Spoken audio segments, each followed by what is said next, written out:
Bukod nga sa nagulat ang lahat ng makitang kasama ni Janine Gutierrez na naglakad sa red carpet si Jericho Rosales sa preview ball ng 2025, ay nako, hindi lang gulat ang mararamdaman mo pag nakita mo talaga silang magkasama.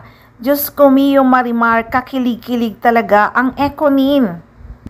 May moment kasi doon na kumakain ang Econin, pero nakasandal si Janine Gutierrez sa dibdib ni Eco. Ay hindi pala sa dibdib ni Eco, nakahilig or nakasandal sa balikat ni Eco si Janine Gutierrez.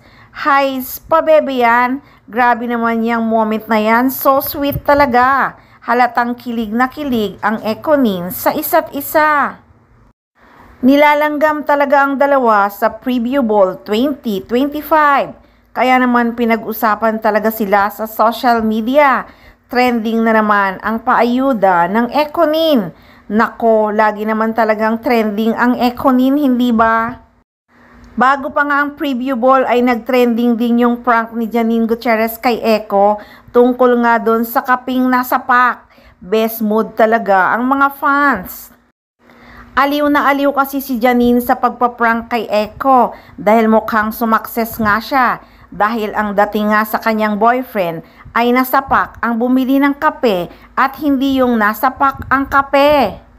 Seryoso kasing tanong pa ng tanong si Eco kung sino raw ang sinapak ng taong tinutukoy ni Janine. Ang actress naman, hindi talaga mapigilan ang pagtawa. Very proud talaga si Janine Gutierrez na shinare sa kanyang followers ang ginawang pagpaprank kay Eco na sinang-ayuna naman ng kanyang followers na sumakses nga siya sa pagpaprank kay Jericho Rosales. Ay kitang-kita naman na sumakses talaga si Janine Gutierrez sa pagpaprank kay Eco dahil napakamot na nga lang ng tenga niya ang aktor. Lahat talaga ng ganap ng Econin basta magkasama sila, nagtitrending talaga sa social media. Iba talaga ang powers ng Econin. Kaya nga sa naganap na preview ball 2025 na nagulat talaga ang lahat nang makita si Eco na kasama ni Miss Janine Gutierrez. Sabi nga ng mga fans, unang pasabog pa lang yan, marami pang kasunod. Sure naman talaga na marami pang kasunod ang pasabog na pakilig ng Econin dahil may mga nakalinya silang project na magkasama. Naghihintay lang talaga ng right timing ang Econin.